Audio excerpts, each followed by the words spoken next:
Hello বন্ধুরা, আজকে পরোটা আর chicken কষা তোমাদের সঙ্গে শেয়ার করব।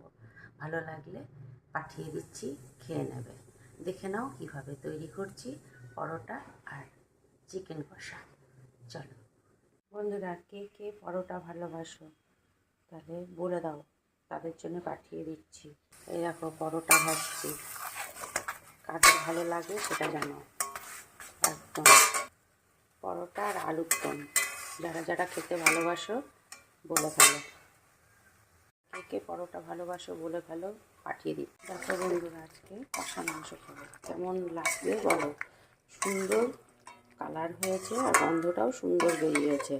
তোমাদের কেমন লাগছে অবশ্যই জানাবে।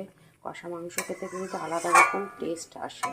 এমনি মাংস তো খেয়েই থাকি, কিন্তু এইভাবে মাংস খাওয়াটা গরম গরম ভাতে উফ দারুণ মজে যাবে।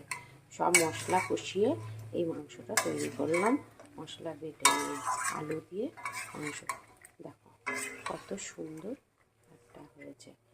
টমাটোগুলো কুচিয়ে ভেজে নিলাম, পেঁয়াজ রসুন ভেজে নিলাম, আর ওইদিকে পেঁয়াজ আদা লঙ্কা জিরে সব কিছু পেস্ট করে নিয়ে তেল দিয়ে সুন্দর করে ম্যারিনেট করে রেখেছিলাম।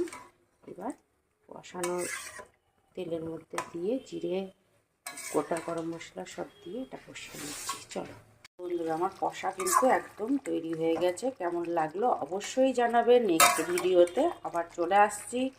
Tata, bye bye.